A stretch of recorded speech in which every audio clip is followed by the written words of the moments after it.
Assalamualaikum warahmatullahi wabarakatuh. Salam sejahtera bagi kita semua, Om Swastu, Namo Buddhaya, dan salam kebajikan. Perkenalkan, nama saya Rian Najib Ibrahim, mahasiswa dari Universitas Pelita Bangsa, Prodi Teknik Industri, Angkatan 2024, kelas C14.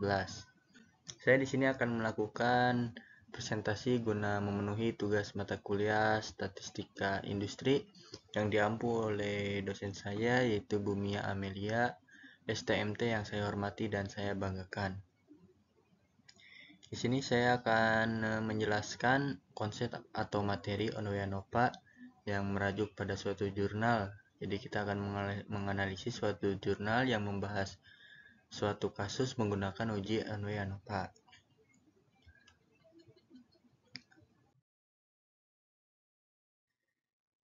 Judul jurnal tersebut yaitu Pengaruh Penerapan Model Pembelajaran Comparative Type Student Team Assessment Division atau STAD dan Number Head Together atau NHT untuk meningkatkan hasil belajar dan keaktifan belajar peserta didik pada materi dinamika kedudukan di Indonesia kelas 11 MIPA MAN 2 Gersik. Itu merupakan judul jurnal yang akan kita analisis ya teman-teman. Nah, ini merupakan timeline atau hal-hal yang akan kita bahas, yaitu pertama ada pengertian Onwe-Anova. Jadi saya akan menjelaskan sedikit mengenai Onwe-Anova agar teman-teman ada gambaran sedikit mengenai uji Onwe-Anova itu. Ya, terus ada tujuan penelitian, metode penelitian, hasil penelitian, pembahasan, dan kesimpulan ya. Jadi kita akan membahas semua hal-hal tersebut dari tujuan jurnal tersebut, metode yang digunakan, dan hasil penelitiannya.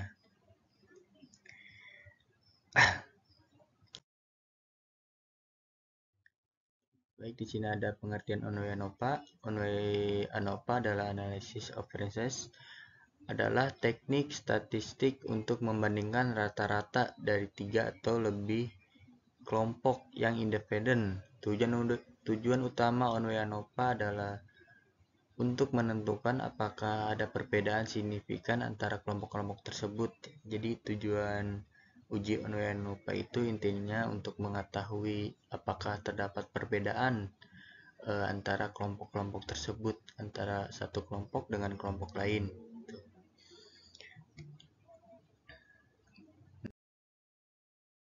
Nah, di sini masuk tujuan penelitian, yaitu tujuannya untuk mengetahui perbedaan dalam hasil belajar dan keaktifan belajar siswa kelas MIPA di MAN 2 Gersik ketika menggunakan model pembelajaran Comparative Type Student Team Assessment Division atau STAD dan Number Head Together atau NHT dibandingkan menggunakan metode pembelajaran konvensional secara spesifik.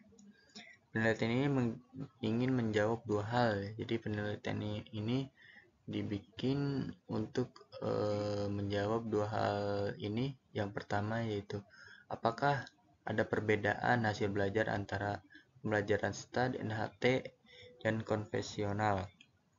Yang kedua yaitu apakah ada perbedaan keaktifan belajar antara model pembelajaran STAD, NHT, dan konvensional. Jadi penelitian ini dibuat untuk menjawab dua pertanyaan tadi. Di sini ada metode penelitian. Jenis penelitian yang digunakan adalah kuantitatif dengan desain kuansi experimental design. Penelitian dilaksanakan di kelas 11 MIPA 3, kelas 11 MIPA 4, dan kelas 11 MIPA 5 ya pada semester genap tahun ajaran 2018-2019. Kelas 11 MIPA 4 menggunakan model NHT sebagai kelas eksperimen 1. Kelas 11 MIPA 5 menggunakan model STAD sebagai kelas eksperimen 2. Dan kelas 11 3 sebagai kelas kontrol yang menggunakan metode ceramah. Data dikumpulkan melalui wawancara, observasi, dan tes, pretest dan post-test. Analisis data dilakukan dengan uji normalitas, uji homogenitas, dan uji Onwe-Anova. Jadi jurnal tersebut tidak hanya menggunakan uji Onoi-ANOPA ya, jadi menggunakan juga uji normalitas dan uji homogenitas ya. Nanti kita akan bahas satu persatu.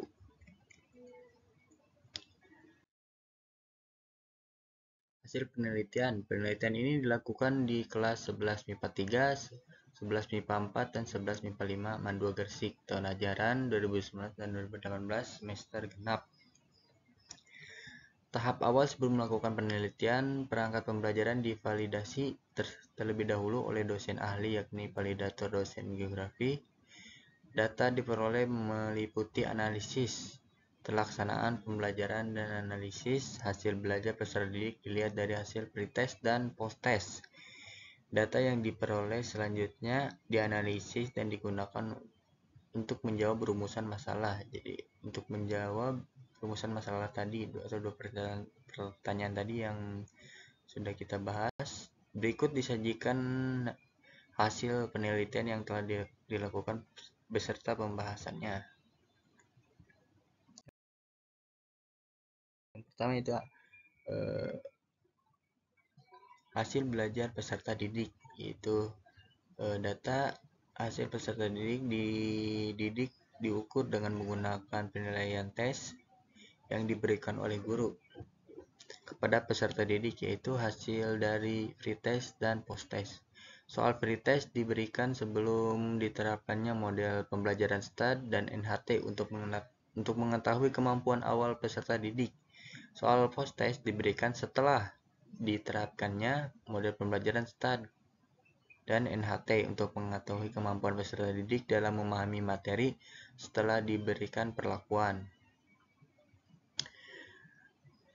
Hasil pretest dan posttest dapat digunakan untuk mengetahui normalitas dan homogenitas subjek penelitiannya.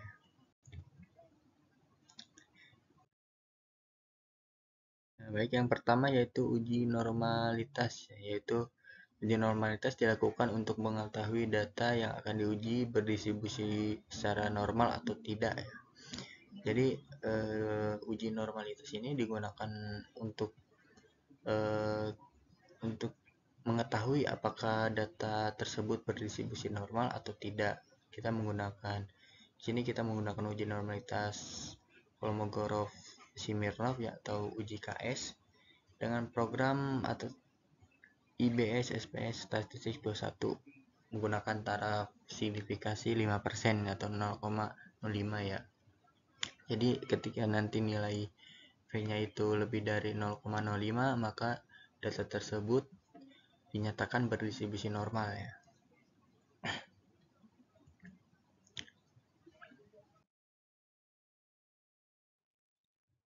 Nah, di sini ada hasil dari uji normalitas tersebut dari ketiga data ini. Yang pertama yaitu ada hasil uji normalitas kelas eksperimen 2 dengan nilai pretest 0,522 dan posttestnya 0,219. Untuk kelas eksperimen 2 nilai pretestnya yaitu 0,465, posttestnya 0,268. Untuk di kelas kontrol tersendiri yaitu nilai pretestnya 0,208 dan posttestnya 0,99. Di sini bisa kita lihat ya, nilai V-value-nya lebih dari 0,05 semua. Jadi di sini bisa kita nyatakan bahwa data-data tersebut berdistribusi normal.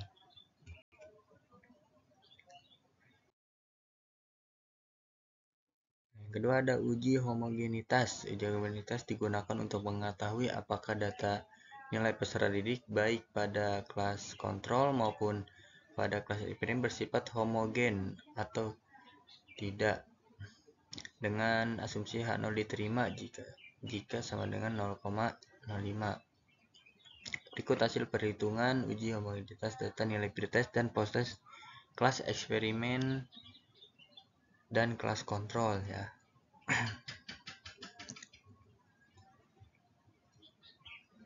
Nilai pretest 0,205, dan postesnya itu 0,229. Tabel di atas menunjukkan bahwa diperoleh nilai Leavitt statistiknya kelas eksperimen dan kelas kontrol adalah 0,201 dan nilai signifikasi positif adalah dan postesnya yaitu 0,229 ya. Dengan signifikasi 0,05 maka P lebih dari A ya. Dengan demikian H0 diterima, diartikan data dari data pretest dan posttest. Tersebut eksperimen bersifat homogen ya, jadi A0 nya diterima karena nilai Leavitt statistiknya itu lebih dari 0,05. Jadi data tersebut bersifat homogen.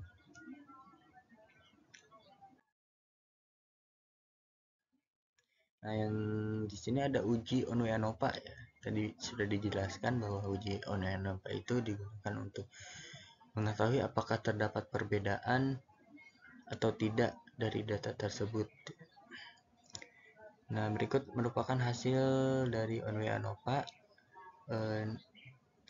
pada nilai pretest dengan nilai P-nya itu 0,913 dan postesnya itu 0,00.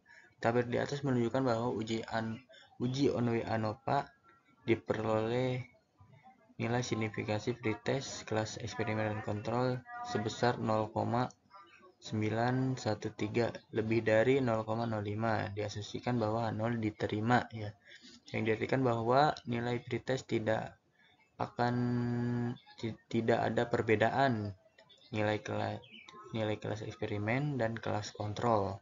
Sedangkan di nilai signifikasi posttest kelas eksperimen dan kontrol sebesar 0,05 yaitu jadi kurang dari 0,05 sehingga H0-nya ditolak yang artinya terdapat perbedaan nilai posttest di kelas eksperimen dan kelas kontrol ya. Jadi dalam nilai posttest itu nilainya lebih dari 0,5 maka diasumsikan H0-nya diterima. Nah, jadi dinyatakan tidak ada perbedaan dalam soal pretest di kelas eksperimen dan kelas kontrol. Namun terdapat perbedaan di kelas posttestnya antara kelas eksperimen dan kelas kontrol karena nilai P-nya itu 0,00 kurang dari 0,05 maka H0 ditolak. Maka terdapat perbedaan di soal proses tersebut antara kelas eksperimen dan kelas kontrol.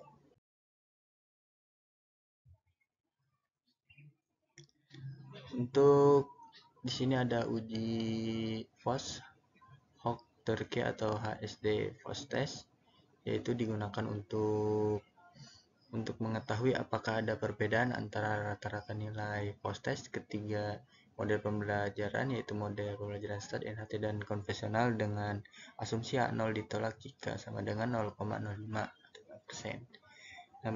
Nah, ini merupakan hasil dari uji tersebut, yaitu yang pertama model pembelajaran NHT dan STAD meraih nilai signifikan 0,030 dan model pembelajaran NHT dan konvensional 0,00, STAD dan konvensional 0,00.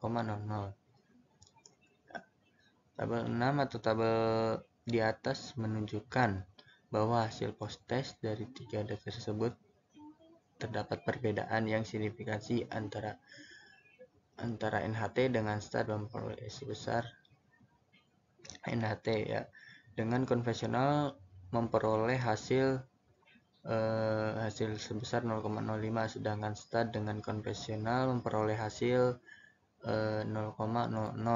Dapat disimpulkan bahwa terdapat perbedaan antara ketiga hasil belajar tersebut. Rata-rata hasil belajar ketiga model pembelajaran yang paling besar yaitu model pembelajaran STAD ya.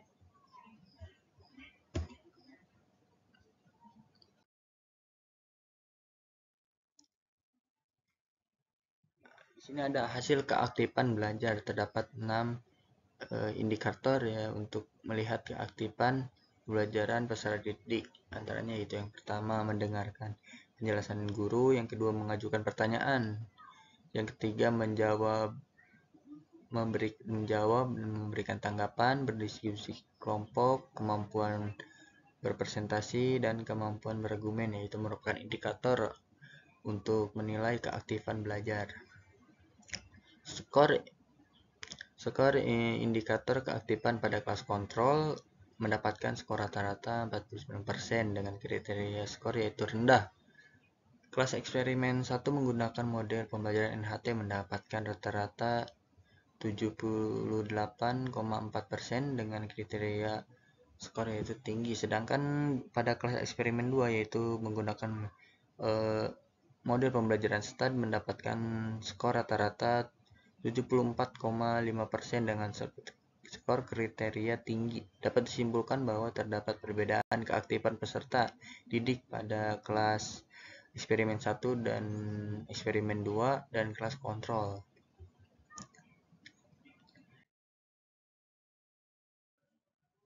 Nah, di sini kita masuk ke pembahasan dari hasil-hasil penelitian tersebut, yaitu dijelaskan penerapan model pembelajaran konveratif tipe STAD dan NHT terbukti efektif dalam meningkatkan hasil belajar peserta didik di kelas MIPA MAN 2 Gersik. Hasil penelitian menunjukkan bahwa terdapat perbedaan signifikan antara nilai post-test kelas eksperimen dan kelas kontrol, dan dengan nilai post-test kelas eksperimen 1 mencapai 83,32 dan kelas eksperimen 2 86,72,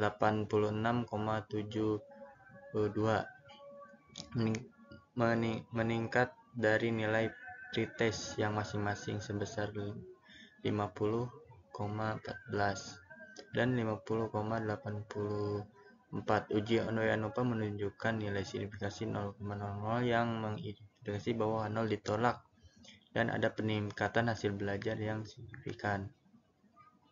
Model STAD menekankan kerjasama dalam kelompok untuk mencapai presentasi belajar, sedangkan NHT mendorong siswa untuk aktif berpartisipasi dan bertanggung jawab terhadap hasil kelompok. Keduanya tidak hanya meningkatkan kemampuan kognitif, tetapi juga aspek psikomotorik dan efektif siswa. Pembelajaran konveratif ini membantu siswa dalam berkolaborasi, memecahkan suatu masalah, dan menintegrasikan pengetahuan dengan keterampilan. Jadi hasil penelitian tersebut membuktikan bahwa tipe pembelajaran STAD dan NHT itu terbukti efektif untuk meningkatkan hasil pembelajaran peserta didik ya, di kelas 11 MIPA MAN 2 Gersik.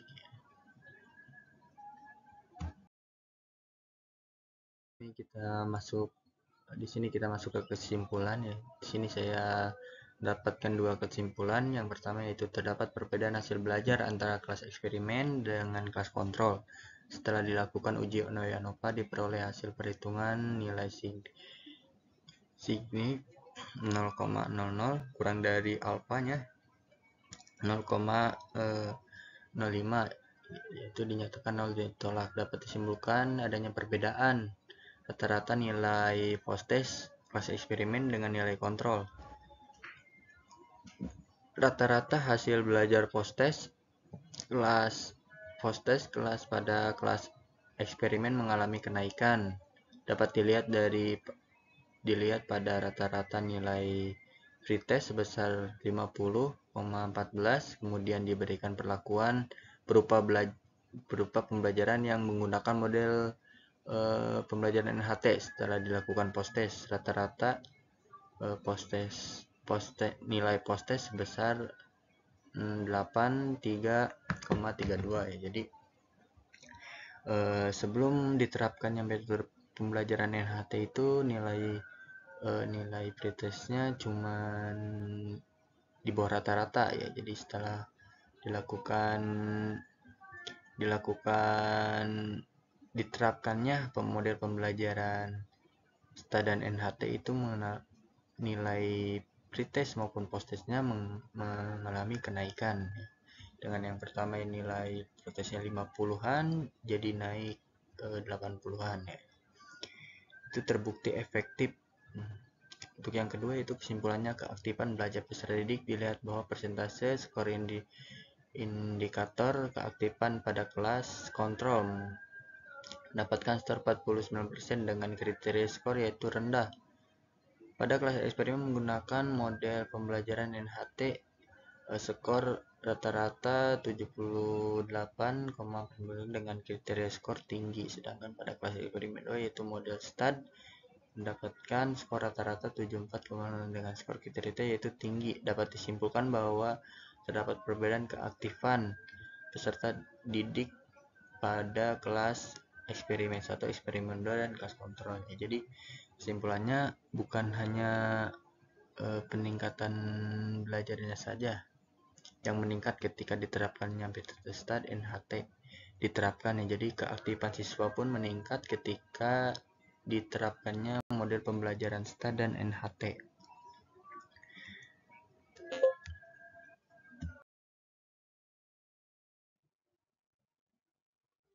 Baik, di sini ada referensi buku dan jurnal ya. Jadi saya menggunakan buku Onwe-Enopa untuk membuat presentasi kali ini, dan ini jurnal yang saya gunakan atau yang tadi kita analisis.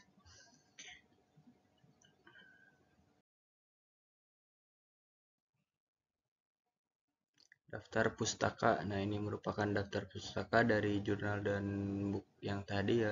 Jika teman-teman ingin mempelajari lebih lanjut tentang pembahasan tadi, silakan, atau ingin melihat dan membaca langsung mengenai jurnal dan buku tersebut, silakan cari langsung ya. Ini sudah ada judulnya, sudah saya cantumkan. Silakan teman-teman cari jika ingin mengetahui secara langsung dan mempelajari secara langsung.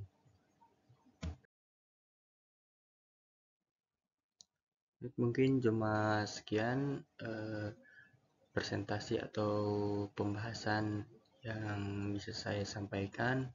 Kurang lebihnya mohon dimaafkan bila ada tutur kata atau pembahasan yang kurang, mohon dimaafkan. Mungkin cukup sekian dan terima kasih. Wabillahi taufiq wal hidayah. Wassalamualaikum warahmatullahi wabarakatuh.